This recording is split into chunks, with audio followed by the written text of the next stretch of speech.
Hello friend, how are you? Welcome to Tripan study centre. आज जो हम करने जा रहे हैं क्लास 12th एनआईएस बोर्ड का बायोलॉजी का चैप्टर फोटोसिंथेसिस। दोस्तों, ये चैप्टर जो है क्लास 12 जो है बायोलॉजी के चैप्टर में बहुत महत्वपूर्ण अपना स्थान रखता है, लेकिन साथ में जो है 11वीं क्लास के बच्चों के लिए जो एनसीईआरटी के सिलेबस है उनके लिए भी बहुत इम्पोर्टेंट है। ये चैप्टर में जो है काफ़ी कुछ हम जानेंगे और ये चैप्टर साथ में जो है 8th 9th 10th और 11th 12th के बच्चे उनके लिए भी काफ़ी हद तक इम्पोर्टेंट है। ठीक है, लेकिन इस चैप्टर में जो है आपको जो है दोनों लैंग्वेज में, हिंदी इंग्लिश दोनों में ही समझाई जाएगी। तो ये बहुत ही है जो डबल डोज के रूप में आपके समक्ष रहेगा, तो ये आपके लिए बहुत ही इम्पोर्टेंट रखता है। ठीक है, लेकिन आपको पता ही कि चैप्टर स्टार्ट करने से पहले एक बात जो मैं हमेशा कहता हूँ, जिसको आपको सोचना भी चाहिए, विचार भी करना चाहिए, वो और अमल भी करना चाहिए, वो ये है। वीडियो देखिए, पूरा देखिए, क्योंकि अधूरा जानकारी सदैव खतरनाक होता है। साथ में एक इम्पोर्टेंट बात ये भी रहता है, अगर आप पहली बार वीडियो देख रहे हो तो लाइक शेयर सब्सक्राइब करना मत भूलना। देखिए दोस्तों, लाइक कीजिएगा तो बनाने वाले का जो है प्रोत्साहन बढ़ता है और आपके लिए अच्छा से अच्छा करने की कोशिश करता है। ठीक है, सब्सक्राइब करना आपके हित में है। इसका कारण ये है कि अगर आप सब्सक्राइब करके रखोगे तभी जो है मेरा वीडियो का नोटिफिकेशन मिलेगा। और आपको पता है कि मैं हर क्लास का जो है सब्जेक्ट डालता ही रहता हूँ समय समय पे। तो अगर सब्सक्राइब करके नहीं रखिएगा तो शायद उस वीडियो से आप अनभिज्ञ रह जाइएगा, यानी वो आपको प्राप्त नहीं होगा और आप उसका नॉलेज नहीं ले पाइएगा। साथ में जो अगर आप शेयर करते हो तो शेयर करना एक जग कल्याण के समान माना जाता है। इससे ये होता है कि मान लीजिए कोई जो है बच्चा जो है मेरी वीडियो की उसकी ज़रूरत थी और आपके थ्रू वो वीडियो उसको पास पहुँचा है, तो वो सदैव ही आपका धन्यवादी रहेगा और सदैव ही आपका जो है शुक्रिया अदा करेगा कि तुम्हारे कारण मुझे जो है वीडियो प्राप्त हुआ। तो दोस्तों, आपको पता ही होगा कि त्रिपान स्टडी सेंटर सिर्फ एक क्लास के लिए ही अग्रसर नहीं है, ये कई क्लासों के लिए अग्रसर है। जैसे 8th 9th 10th 11th 12th CBSE के सारे चैप्टरों को कवर करेगा समय के साथ। प्लस जो है एनआईएस बोर्ड का 10th+2 को भी कवर करता है, सभी सब्जेक्टों का। प्लस जो है बीए पंजाब यूनिवर्सिटी का जो है फर्स्ट सेमेस्टर से लेकर 6th सेमेस्टर तक 8 सब्जेक्टों को कवर करता है। प्लस जो है एमए के जो है बच्चे ऑन डिमांड जो मुझे करते हैं कमेंट, उनके लिए भी त्रिपान स्टडी सेंटर जो है अग्रसर है। देखिए दोस्तों, त्रिपान स्टडी सेंटर इतना बड़ा है, विस्तृत है, तो आपको अभी जो है लाइक शेयर सब्सक्राइब कीजिए और अपने दोस्तों के साथ बांटिए। ठीक है, तो भूलिए मत, ये करना आपका फर्ज है और मेरा कार्य करना है आपको टॉपिक लेके चलना है। देखिए, आज देखते हैं हमारा आज टॉपिक क्या है। The next topic is factor affecting the rate of photosynthesis. Who is the factor is affecting the rate of photosynthesis? So here, the factor affecting the photosynthesis is a factor affecting the photosynthesis can be divided into two broad category: the internal and external factor. Here, internal and external factor. The first is internal factor. The internal factor is a chlorophylls. The amount of chlorophyll present has a direct relationship with the rate of photosynthesis because this pigment is directly involved in trapping the light energy responsible for the light reaction. The second is a leaf age and the anatomy. When here, newly expanding leaves show the gradually increasing the rate of photosynthesis, and the maximum in the reaches when their leaves achieve a fully size. Chloroplast function decline as the leaf age. Rate of photosynthesis is there influenced by the variation in a number, structure and distribution of the stomata, and second is the size of distribution of the intercellular space, and third is the relative phosphorylation of plasmacyte is a spongy tissue, and fourth is the thickness of cuticles. Here, the variation in their photosynthesis rate of photosynthesis is the influence of variation is a mainly 4 is a reaction. There is a number of structure and distribution of stomata, and second is the size of distribution of intercellular space, and third is the relative protons of plasmacyte is a spongy tissue, and fourth the thickness of cuticles, and third is a demand for a photosynthate. Is here rapidly growing plant showing the increasing rate of photosynthesis in the comparisons to the mature plants. When the demand for photosynthesis is lower due to the poor meristematic activity, the photosynthesis rate of decline. The next is external factor. The external factor is the major external factor which affect the rate of photosynthesis are temperature, light, carbon dioxide and water and mineral element. Here, concept of limited factor. When a process is affected by the various factor, the rate of the presence of depending upon the space of their solest factor. There is the only is the process affected by the various factor. The rate of the process depend upon the pace of the lowest factor. Let us consider three factors like a light, carbon dioxide and temperature.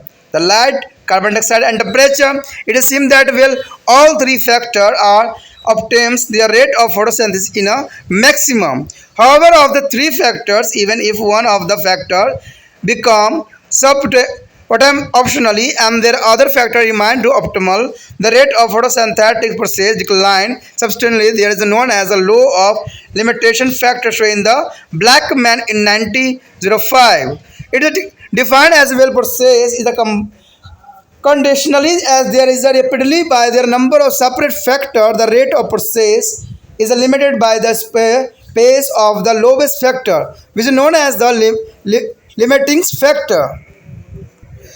So here light, the rate of photosynthesis increasing with the increasing of intensity of light within the physiologically limit or rate of photosynthesis is directly proportional to the light intensity. Friend, the rate of photosynthesis increasing with the increasing of intensity of light within the physiologically limit means is a physiologically limit or rate of photosynthesis is directly proportional to the light intensity expect on the cloudy day and at night. The light is a never to limited factor in the photosynthesis in nature. At a contain light intensity, the amount of CO2 used to the photosynthesis and the amount of CO2 produced in respiration are the same. The point of the light intensity is known as the composition point. It is a composition point. The wavelength of light is absorbed by the photosynthesis pigment. Affect the rate of photosynthesis. The red light and some extent of blue-green light. The blue light has been enhancing efficiency of photosynthesis. See the action of the spectrum. Here of the spectrum and the role there is absorbing. The proportion of the total incident sunlight on the earth absorbed by the green plants in a generally a limited factor. As per the estimate of the total incident light reaching the green plant, only about 1 to 2% is actually absorbed because 70% is transmitted and 28 to 29% reflected back into the atmosphere. The next is temperature. The very high and the very low temperature affect the rate of photosynthesis. Precisely is the rate of photosynthesis will be rise with the temperature from 5 Celsius to 37 Celsius beyond, which there is a rapidly fall as the enzyme involved in the process of the dark reaction are denatured at the high temperature between to the 5 to 35 Celsius with a very 10 Celsius rise in the temperature rate of photosynthesis. Doublet or the Q10 is a 2 is a Q quaternions are slightly less than 2. The next is a carbon dioxide. Since the carbon dioxide brings on of the raw material for the photosynthesis is the concentration effect their rate of photosynthesis is markedly is there because it is a very low concentrations. It means 0.03% in the atmosphere and it is as a limited factor is a natural photosynthesis. Friend, here is a very low concentrations of 0.03 in the atmosphere. It is the act of limited factor in the natural photosynthesis at the optimum temperature and the light intensity. If the carbon dioxide supply is increasing, the rate of photosynthesis increasing. The marker is really there is until CO2 yani carbon means carbon dioxide is a concentration in a high as a 3.0%. Thus the CO2 concentration in the atmosphere is away a limiting a factor for a photosynthesis and the at least is the water. The water has the indirectly effect on the rate of photosynthesis. The loss of water in the soil is immediately felt by the leaves and which get volatile and their stomata close down, thus the happening the absorptions of the CO2 from the atmosphere. This is because decline of photosynthesis. And other factor is the oxygen.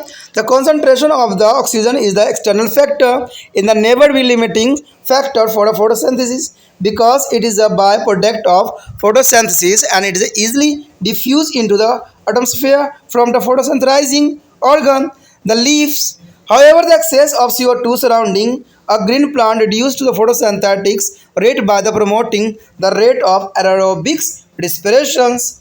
And their last topic is a mineral element. The mineral element is the most important factor. The some mineral element like magnesium, copper, manganese, and the chloride iron, which are compound of photosynthetic enzyme, and magnesium as a component of chlorophylls are important, and other deficiency would be effect to the rate of photosynthesis indirectly by affecting the synthesis of the photosynthetic enzyme and chlorophyll respectively. This is important for the external and internal factor affecting to the photosynthesis is the most important topic for the exam view. प्रकाश संश्लेषण की दर को प्रभावित करने वाले कारक, ये काफ़ी important topic है हमारा कि प्रकाश संश्लेषण की दर को प्रभावित करने वाले कारक कौन कौन से। तो देखिए यहाँ पर जो है प्रकाश संश्लेषण जो होती है, लेकिन उसको कुछ कारण है, कुछ फैक्टर है जो उसको काफ़ी प्रभावित करती है, यानी होने देने में उसको जो है विलंबित करती है। तो इसी बात को जो है हम यहाँ चर्चा करेंगे, जो काफ़ी इंपॉर्टेंट टॉपिक रहेगा, कोई भी बोर्ड हो उसके लिए बहुत ही इंपॉर्टेंट रहेगा। कहते हैं प्रकाश संश्लेषण की दर को प्रभावित करने वाले कारकों के मुख्यतः दो भागों में बांट सकते हैं। एक हमारा होता है आंतरिक, एक होता है बाहरी। यानी आंतरिक मतलब अंदर की जो प्रॉब्लम होती है, और बाहरी जो वातावरणीय कारक बनते हैं, जो वातावरण जो है एटमॉस्फेयर में क्या जो है बदलाव आती है, जिसकी वजह से जो है इनमें काफ़ी चेंजेस आती है। तो सबसे पहले जो आता है आपके समक्ष आंतरिक कारक। देखिए यहाँ पर जो है आंतरिक कारक बहुत ही इंपॉर्टेंट यहाँ फैक्टर निभाता है। ठीक है, इसमें सबसे इंपॉर्टेंट आंतरिक कारक में जो होता है हरित लवक। देखिए दोस्तों, हरित लवक जो है अपना एक विशेष स्थान रखता है प्रकाश संश्लेषण की दर को प्रभावित करने में। ठीक है, कहते हैं हरित लवक की मात्रा का प्रकाश संश्लेषण की दर के साथ सीधा संबंध होता है।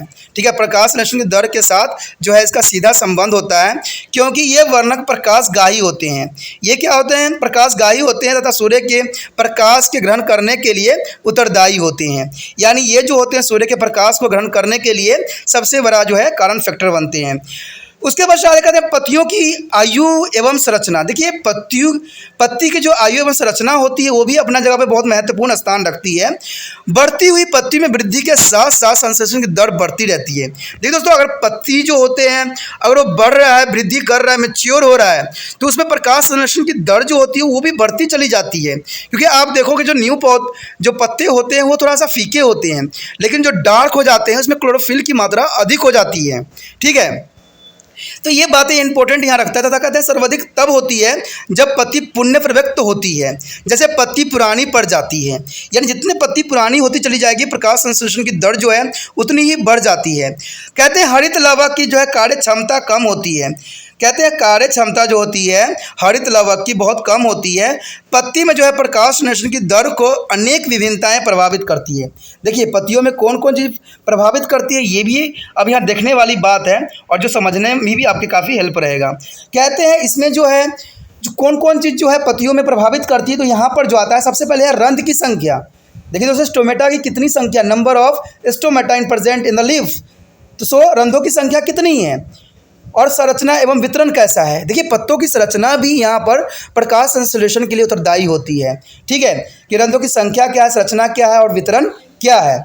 उसके पश्चात है आंतरिक कोशिका स्थानों का आकार एवं वितरण। आंतरिक कोशिका स्थानों का आकार एवं वितरण जो है बहुत काफ़ी इंपॉर्टेंट स्थान रखता है। आंतरिक कोशिका स्थानों का आकार एवं वितरण कहते हैं। उसके बाद तीसरा पॉइंट यही कहता है कि पेलिसेड एवं स्पंजिस्को का जो है अपेक्षिक अनुपात। ठीक है, यानी पेलिसेड जो होती है एवं स्पंजी उत्कों का जो है अपेक्षिक अनुपात काफ़ी इंपॉर्टेंट यहाँ पर स्थान रखता है। कहते हैं क्यूटिकल की जो मोटाई इत्यादि, यानी क्यूटिकल की जो मोटाई होती है वो भी यहाँ पर जो है विशेष स्थान रखता है। देखिए दोस्तों, इतनी सारे बातें जो है शायद आपने कहीं सुनी होगी या किसी वीडियो में देखी होगी या जानी होगी। आपको पता है कि ये छोटी छोटी बातें कहीं भी नहीं बताई जाती है। अब पीएमटी में मान लीजिए एग्जाम में आ जाएगा कि प्रकाश को दर को प्रभावित करने वाला कारक क्या है, तो ऑप्शन आपके समझ कई आ जाएंगे। तो आपको पता है कि ऑप्शन में से कौन सा आंसर है। अगर पत्ते जितने डार्क होते चले जाएंगे वो प्रकाश संश्लेषण सबसे अधिक करते रहेंगे। तो ये काफ़ी इंपॉर्टेंट बात रखता है। और देखिए इसमें क्रिटिकल की मोटाई को भी यहाँ पर इंपॉर्टेंट दिया गया है, ठीक है, और रंध्रों की संख्या को भी यहाँ पर इंपॉर्टेंट दिया गया जिसके प्रकाश की संश्लेषण की दर को प्रभावित करता है। तो देखिए कितना इंपॉर्टेंट यहाँ पर बात जो है आपके समझ रखा गया है। कहते हैं प्रकाश संश्लेषी जो है पदार्थों की मांग, प्रकाश संश्लेषी पदार्थों की मांग कैसी है। तेजी से बढ़ते पौधों को प्रकाश संश्लेषण की दर पर प्रयोक्ता पौधों से अधिक होती है। जब विभोजक यानी मेरिस्टेम को हटाने से जो है प्रकाश संश्लेषण की मांग घट जाती है तो प्रकाश संश्लेषण की दर भी घट जाती है। यानी जो मेरिस्टेम होते हैं दोस्तों, उससे क्या होती है, हटाने से जो है प्रकाश संश्लेषण की मांग भी घट जाती है, जो प्रकाश संश्लेषण की दर को काफ़ी प्रभावित करती है, जो काफ़ी इंपॉर्टेंट रखता है। उसके पश्चात हमारे समक्ष जो है बाहरी कारक, कहते हैं बाहरी कारक जो होती है वो भी काफ़ी इंपॉर्टेंट फैक्टर यहाँ पर अदा करती है। तो इसके बारे में जानना इंपॉर्टेंट। देखिए प्रकाश संश्लेषण की दर को प्रभावित करने वाले प्रमुख बाहरी कारक जो होते हैं वो तापमान होते हैं, प्रकाश होते हैं, कार्बन डाइऑक्साइड होते हैं, जल होते हैं, खनिज होते हैं, इत्यादि होते हैं। तो कई चीज़ जो है बाहरी कारक हो सकते हैं जो कि काफ़ी यहाँ पर इंपॉर्टेंट स्थान रखता है। तो इसमें सबसे पहले तो है तापमान, प्रकाश, कार्बन डाइऑक्साइड तथा जल तथा खनिज। तो इसमें यही बात यहाँ दर्शाया गया है कि समकारकी कारकों का संकल्प करना अत्यंत इंपॉर्टेंट है, यानी सीमाकारी कारकों का संकल्पन। कहते हैं जब कोई रासायनिक प्रक्रिया एक से अधिक कारकों से प्रभावित होती है, यानी जब कोई रासायनिक क्रिया एक से अधिक कारकों से प्रभावित होती है तब उस प्रक्रिया की दर उस कारक पर निर्भर करता है। यानी कारकों के जो होती है उस प्रक्रिया के दर उस कारक पर निर्भर करती है जो अपने न्यूनतम मान के सबसे समीप हो अथवा सबसे कम मात्रा में हो, यानी सबसे कम मात्रा में हो या अंदरता या दर में उपस्थित होने वाले कारक पर निर्भर करती है। सबसे कम मात्रा वाले कारक को जो है सीमाप कारक कहते हैं, यानी सबसे कम मात्रा वाले कारक को जो है सीमाप कारक कहते हैं। याद रखना है दोस्तों, बहुत काम का है। जो कम कारकों वाला रहता है उसे सीमाप कहते हैं। उदाहरण के लिए दिए प्रकाश संश्लेषण के लिए जरूरी कारक ताप, प्रकाश एवं कार्बन डाइऑक्साइड पर्याप्त मात्रा में हो तो प्रकाश संश्लेषण की दर सर्वाधिक होगी, परंतु इसमें से एक भी कारक की मात्रा कम हो तो प्रकाश संश्लेषण की दर घट जाती है। तो इससे जो है सीमाकारी कारकों का नियम अथवा ब्लैकमैन के सीमाकारी नियम भी कहते हैं। तो ये याद रखना, कई बार एग्जाम में आ जाता है कि जो है सीमाकारी कारकों का नियम क्या है या ब्लैकमैन की सीमाकारी नियम क्या है। तो इसमें याद रखना कि जो 3 एलिमेंट जो है बहुत इंपॉर्टेंट है, ताप, प्रकाश और कार्बन डाइऑक्साइड। अगर इनमें से किसी भी प्रकाश संश्लेषण द्वारा कोई भी तत्व की मात्रा कम जाती है तो उसका जो है प्रकाश संश्लेषण की दर घट जाएगी। तो इसी को जो है हम सीमाकारी कारक का नियम भी कहते हैं या ब्लैकमैन के सीमाकारी नियम के नाम से भी हम जानते हैं। कहते हैं यहाँ पर जो है प्रकाश, देखिए प्रकाश जो है light is the most important factor on the plant. प्रकाश संश्लेषण की दर जो है प्रकाश तीव्रता के साथ साथ बढ़ती जाती है। प्रकाश संश्लेषण की दर जो है प्रकाश तीव्रता के साथ साथ बढ़ती जाती है। केवल बादल घिरे दिनों में प्रकाश कभी भी सीमाप कारक नहीं होता है, यानी जब बादल घिरे रहते हैं तब दिन में जो है प्रकाश कभी भी सीमावत कारक नहीं होता है। कहते हैं एक विशेष प्रकाश की तीव्रता पर प्रकाश संश्लेषण में जो है प्रयुक्त होने वाली कार्बन डाइऑक्साइड का श्वसन के दौरान उत्सर्जित कार्बन डाइऑक्साइड की मात्रा सामान्य होती है। प्रकाश तीव्रता के इस बिंदुओं को जो है समायोजन बिंदु यानी कंपोसेशन पॉइंट भी कहते हैं। यानी ये समायोजन बिंदु अगर एग्जाम में आ जाता है यानी compensation point, this the most important. एक कहते हैं एक ही बात कहा गया ना कि एक विशेष प्रकार की तीव्रता पर प्रकाश संश्लेषण में प्रयुक्त होने वाली कार्बन डाइऑक्साइड तथा श्वसन के दौरान उत्सर्जित कार्बन डाइऑक्साइड की मात्रा सामान्य होती है।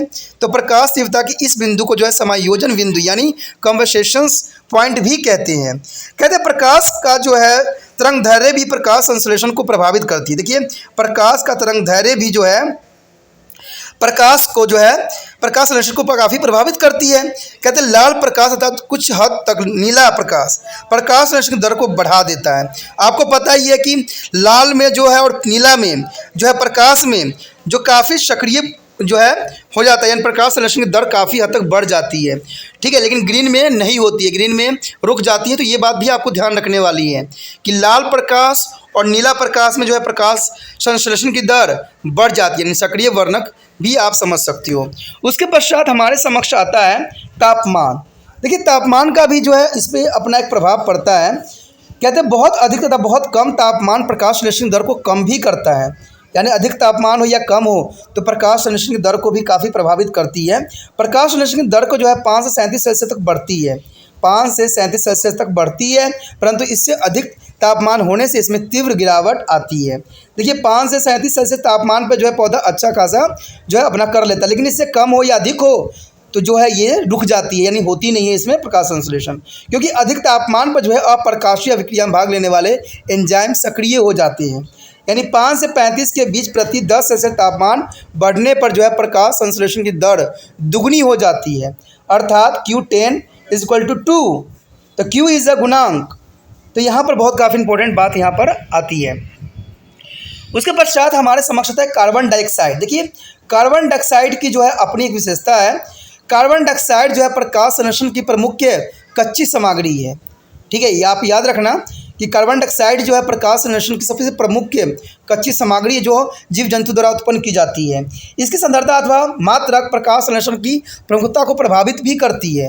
यह वातावरण में अपनी अल्प मात्रा यानी 0.03% के कारण प्राकृतिक रूप से जो है सीमाव है कारकों के रूप में होती है। अनुकूल तापमान एवं प्रकाश की तीव्रता पर यदि CO2 की आपूर्ति बढ़ा दी जाए तो प्रकाश संश्लेषण की दर प्रमुखता से जो है बढ़ जाती है, जो कि काफ़ी इंपॉर्टेंट यहाँ पर जो है वैल्यू भी रखती है। उसके बाद है जल। देखिए जल का भी अपना एक विशेष स्थान है। जल जो है अप्रत्यक्ष रूप से जो है प्रकाश संश्लेषण की दर को प्रभावित करती है, यानी जल भी जो है प्रकाश संश्लेषण की दर को काफ़ी प्रभावित करती है। कहते हैं मृदा में पानी की कमी से पौधे द्वारा जल हानि को रोकने के लिए रंध्र बंद हो जाता है।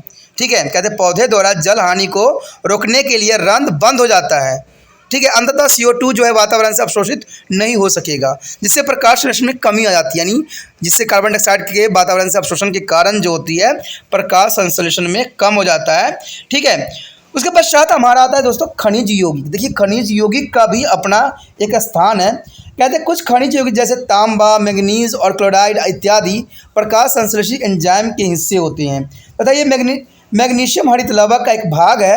अंततः ये भी जो है अप्रत्यक्ष रूप से प्रकाश संश्लेषण की दर को काफ़ी प्रभावित करते हैं, यानी जो है ये भी अप्रत्यक्ष रूप से जो है प्रकाश संश्लेषण की दर को काफ़ी प्रभावित करते हैं, क्योंकि ये हरित लवक तथा एंजाइम के प्रमुख घटक माने जाते हैं। एंजाइम के काफ़ी घटक माने जाते हैं, जो कि काफ़ी इंपॉर्टेंट भी यहाँ स्थान रखता है। दोस्तों आगे का टॉपिक जो होगा केमोसिंथेसिस, जो कि बहुत इंपॉर्टेंट टॉपिक है, इसको हम अगले भाग में करेंगे। तो आपने जो त्रिपाण स्टडी सेंटर के साथ समय व्यतीत किया इसलिए धन्यवाद। अगर आपको भी धन्यवाद करना है तो दोस्तों लाइक से सब्सक्राइब जरूर कीजिए, क्योंकि लाइक से सब्सक्राइब करने से आप उन बच्चों का भी हेल्प कर सकोगे जो बच्चे तक ये वीडियो नहीं पहुँच पा रही है। क्योंकि देखिए मैं तो आपके लिए यहाँ हेल्पफुल हूँ, मैं हमेशा जो है सभी क्लासों के बच्चों के लिए बना के उनको जो है समय समय पर जो है लाभांतरित करता हूँ, लेकिन ये उन बच्चों तक पहुंच नहीं पा रहा है। इसलिए आपको जो है मेरा जरिया बनना है, आपको जो है मेरा एक हाथ बनना है, जो कि इस वीडियो को पहुंचाने में दूसरे बच्चों तक हेल्प भी करना है। देखिए दोस्तों जग कल्याण के लिए कभी सोचने की आवश्यकता नहीं होता है और कभी समझने की जरूरत नहीं पड़ती है, इसके लिए सिर्फ कार्य करने की आवश्यकता पड़ता है। ठीक है, तो ये कार्य करना कोई बहुत बड़ी बात नहीं होती है, सिर्फ आपको ये करना होता है कि व्हाट्सएप स्टेटस पे लगा देना होता है, जिससे कोई भी जरूरतमंद बच्चे होते हैं वो इस लिंक को देखेंगे और जिनको पसंद होगा वो सब्सक्राइब करके जो है इसको अपने मोबाइल में सेव कर लेंगे।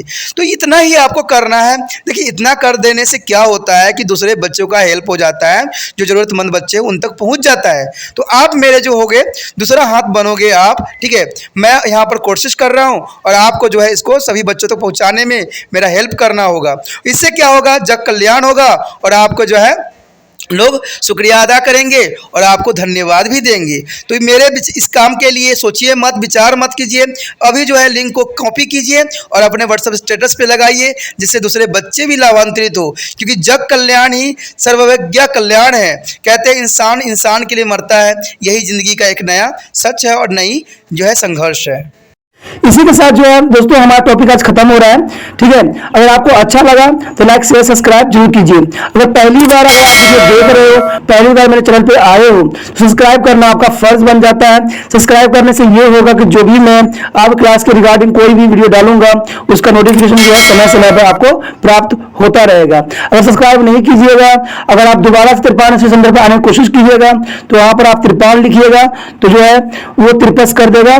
ठीक है, जो आप गूगल पर सर्च करोगे तिरपस कर देगा, जिससे वजह से आप जो है मेरी वीडियो का जो है फायदा नहीं उठा पाओगे। तो सोचिए मत, विचार मत कीजिए, सब्सक्राइब कीजिए। आप सोचते होइएगा कि मेरे जो एग्जाम खत्म हो जाने के मेरा क्या जरूरत है तिरपान सेंटर से। ठीक है, तो इसलिए सब्सक्राइब नहीं करने का सोचिएगा, लेकिन दोस्तों ऐसा नहीं है। तिरपान सेंटर जो है बहुत हेल्पफुल है। क्यों? क्योंकि ये जो है आपके 8th class 9th 10th 11th 12th जो आर्ट्स के सब्जेक्ट को कवर करता ही है, प्लस जो है ये NIC बोर्ड के जो है 10th प्लस 2 को भी कवर करता है। साथ में BA जो है फर्स्ट ईयर से लेकर 6 सेमेस्टर तक बच्चों के लिए ये अग्रसर रहेगा आर्ट्स सब्जेक्ट में।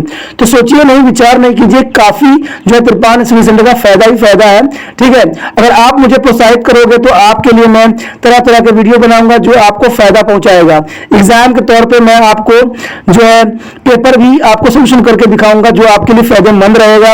अगर नहीं सब्सक्राइब कीजिएगा, मेरा मनोबल घटेगा, तो हो सकता है कि आपको फिर दोबारा मैं ना वीडियो बनाऊं और आपको फायदा ना पहुंचाऊं। तो अभी भी नहीं सोचिए, मेरा जितना आप फैलाइएगा, जितने दूसरे बच्चों के साथ शेयर कीजिएगा, उतना जो है मैं आपके लिए कार्य करने में अग्रसर रहूंगा। ठीक है दोस्तों, इसे सोचिए मत, विचार मत कीजिए, अभी सब्सक्राइब कीजिए और अपनी व्हाट्सएप स्टेटस पे लगाइए और दूसरे बच्चों के साथ भी शेयर कीजिए। ठीक है दोस्तों, अपना ध्यान रखना। बाय।